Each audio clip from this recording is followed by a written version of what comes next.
नमस्कार दोस्तों, स्वागत है आपका हमारे YouTube चैनल कायवाल क्लासेज पर। दोस्तों, आज हम पढ़ेंगे संविधान की अनुसूचियाँ। दोस्तों, जैसा कि आप जानते हैं कि संविधान में कुल 12 अनुसूचियाँ हैं, जिनमें से 8 अनुसूचियाँ मूल संविधान में थी और 4 अनुसूचियाँ संविधान संशोधनों के द्वारा जोड़ी गई थी। तो उन्हीं 12 अनुसूचियों को आज हम 2 भागों में पढ़ेंगे। पहला भाग जो मूल संविधान में 8 अनुसूचियाँ थी उसको, और दूसरा भाग जो संविधान संशोधन के द्वारा 4 अनुसूचियाँ जोड़ी गई थी उनको। तो चलिए शुरू करते हैं संविधान की अनुसूचियाँ। अब देखिए दोस्तों, संविधान की अनुसूचियों की यदि हम बात करें तो जैसा कि मैंने आपको पहले बताया कि मूल संविधान में 8 अनुसूचियाँ थी, परंतु संविधान संशोधन द्वारा 4 अनुसूचियाँ जोड़ी गई। इस प्रकार संविधान में वर्तमान में कुल 12 अनुसूचियाँ हो गई हैं। मतलब मूल संविधान में 8 अनुसूचियाँ थी और 4 अनुसूचियाँ संविधान संशोधन के द्वारा जोड़ी गई। इस प्रकार से अब वर्तमान में हमारे संविधान में 12 अनुसूचियाँ हैं। तो चलिए सबसे पहले देखते हैं मूल संविधान की 8 अनुसूचियाँ और उनमें प्रमुख प्रावधान क्या क्या किए गए हैं। तो देखिए, पहली अनुसूची की यदि हम बात करें तो अनुसूची 1 इसमें है राज्य एवं संघराज्य क्षेत्र। मतलब अनुसूची 1 में है राज्य एवं संघराज्य क्षेत्र। अनुसूची 2 की बात करें तो अनुसूची 2 में है महत्वपूर्ण पदाधिकारियों के वेतन और भत्ते। अनुसूची 2 में क्या है, तो अनुसूची 2 में है महत्वपूर्ण पदाधिकारियों के वेतन और भत्ते। अनुसूची 3 की बात करें तो अनुसूची 3 में है महत्वपूर्ण पदाधिकारियों की शपथ। तो मतलब अनुसूची 1 में राज्य एवं संघराज्य क्षेत्र, अनुसूची 2 में महत्वपूर्ण पदाधिकारियों के वेतन एवं भत्ते और अनुसूची 3 में है महत्वपूर्ण पदाधिकारियों की शपथ। अनुसूची 4 की बात करें तो अनुसूची 4 में है राज्यसभा की सीटों का आवंटन। अनुसूची 4 राज्यसभा की सीटों का आवंटन। बात करें यदि अनुसूची 5 की तो अनुसूची 5 में है अनुसूचित जाति और जनजाति क्षेत्रों का प्रशासन। दोस्तों, इसमें कुल 10 राज्य हैं। अनुसूची 5 में अनुसूचित जाति और अनुसूचित जनजाति क्षेत्रों से संबंधित 10 राज्यों का प्रावधान अनुसूची 5 में है। अनुसूची 6 में है केवल अनुसूचित जनजाति क्षेत्र के प्रशासन का प्रावधान है। अनुसूची 6 में क्या है, केवल अनुसूचित जनजाति क्षेत्रों का प्रशासन है। और दोस्तों, इसके अंतर्गत 4 राज्यों का प्रशासन है और वे 4 राज्य कौन कौन से हैं, असम, मेघालय, त्रिपुरा और मिजोरम। तो अनुसूची 5 और 6 में कन्फ्यूजन होता है, तो अनुसूची 5 में है अनुसूचित जाति और जनजाति क्षेत्रों का दोनों का प्रशासन है, जबकि अनुसूची 6 में है केवल अनुसूचित जनजाति क्षेत्रों का प्रशासन। और इस अनुसूचित जनजाति क्षेत्रों का जो प्रशासन है उनमें 4 राज्य हैं, और 4 राज्य कौन कौन से हैं, असम, मेघालय, त्रिपुरा और मिजोरम। अब देखिए अनुसूची 7 में है राज्यों एवं संघ एवं राज्यों के मध्य शक्तियों का बंटवारा। अनुसूची 7 में क्या है, संघ एवं राज्यों के मध्य शक्तियों का बंटवारा। और इसके अंतर्गत अनुसूची 7 के अंतर्गत 3 सूचियाँ दी गई हैं। वो 3 सूचियाँ कौन कौन सी हैं, एक है संघ सूची जिस पर केंद्र सरकार कानून बनाती है, और दूसरी है राज्य सूची जिसके विषयों पर राज्य सरकार कानून बनाती है, और तीसरी है समवर्ती सूची जिसके विषयों पर केंद्र और राज्य दोनों मिलकर कानून बना सकते हैं।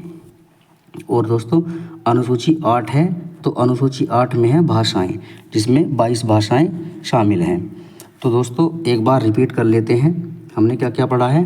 तो अनुसूची 1 में है राज्य एवं संघराज्य क्षेत्र, अनुसूची 2 में है महत्वपूर्ण पदाधिकारियों के वेतन और भत्ते, अनुसूची 3 में है उन्हीं पदाधिकारियों की शपथ, अनुसूची 4 में है राज्यसभा की सीटों का आवंटन, अनुसूची 5 में है अनुसूचित जाति और अनुसूचित जनजाति क्षेत्रों का प्रशासन, अनुसूची 6 में है केवल अनुसूचित जनजाति के क्षेत्रों का प्रशासन। और इसमें 4 राज्य हैं। 4 राज्य कौन कौन से हैं अनुसूची 6 में, तो वो हैं असम, मेघालय, त्रिपुरा और मिजोरम। अनुसूची 7 में संघ एवं राज्यों के मध्य शक्तियों का बंटवारा, और उसमें 3 सूचियां हैं। कौन कौन सी, संघ सूची, राज्य सूची और समवर्ती सूची। और अनुसूची 8 के अंतर्गत हैं भाषाएं, जिसमें कि 22 भाषाएं शामिल हैं। देखिए दोस्तों, ये तो बात हो गई मूल संविधान में जो 8 अनुसूचियां थी। यहाँ से क्वेश्चन कम आते हैं, लेकिन जो अनुसूचियाँ संविधान संशोधनों के द्वारा जोड़ी गई हैं उनसे क्वेश्चन बहुत आते हैं। तो चलिए अब देख लेते हैं संविधान संशोधन के द्वारा जोड़ी गई अनुसूचियाँ। देखिए दोस्तों, संविधान संशोधन के द्वारा कुल 4 अनुसूचियाँ जोड़ी गई थी। कौन कौन सी? तो 8 तो पहले हमने देख ली। अब देखते हैं 9वीं अनुसूची। 9वीं अनुसूची जो है ये प्रथम संविधान संशोधन 1951 के द्वारा जोड़ी गई थी। 9वीं अनुसूची प्रथम यानी पहले संविधान संशोधन 1951 के द्वारा जोड़ी गई। और इसमें प्रावधान क्या है? तो 9वीं अनुसूची में है भूमि सुधार और केंद्र तथा राज्य सरकार के उन कानूनों की सूची है जिन्हें अदालत में चुनौती नहीं दी जा सकती। तो अनुसूची 9 प्रथम संविधान संशोधन 1951 के द्वारा जोड़ी गई। और इसमें प्रावधान क्या है? तो इसमें है भूमि सुधार और केंद्र तथा राज्य सरकार के उन कानूनों की सूची है जिन्हें अदालतों में चुनौती नहीं दी जा सकती। चलिए अब देखते हैं 10वीं अनुसूची कौन से संविधान संशोधन के द्वारा जोड़ी गई थी। तो 10वीं अनुसूची जोड़ी गई थी 52वें संविधान संशोधन अधिनियम 1985 के द्वारा। तो 10वीं अनुसूची कब जोड़ी गई? 52वें संविधान संशोधन 1985 के द्वारा। और इसमें प्रावधान क्या है? तो इसमें दल बदल से संबंधित कानून है। 10वीं अनुसूची दल बदल 10वीं अनुसूची दल बदल से संबंधित कानून है। और कब जोड़ी गई थी? तो 52वें संविधान संशोधन 1985 के द्वारा। 11वीं अनुसूची देखते हैं। तो 11वीं अनुसूची कब जोड़ी गई? 73वें संविधान संशोधन 1992 के द्वारा। तो 11वीं अनुसूची कब जोड़ी गई? 73वें संविधान संशोधन अधिनियम 1992 के द्वारा जोड़ी गई। और 11वीं अनुसूची में प्रावधान क्या है? तो 11वीं अनुसूची में प्रावधान है क्योंकि इसमें पंचायतों को संवैधानिक दर्जा दिया गया था। तो 11वीं अनुसूची किससे संबंधित है? पंचायतों से संबंधित है। और 73वें संविधान संशोधन 1992 के द्वारा जोड़ी गई थी।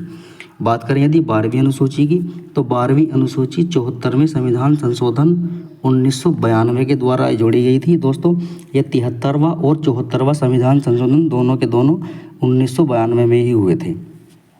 तो 12वीं अनुसूची 74वें संविधान संशोधन 1992 के द्वारा जोड़ी गई।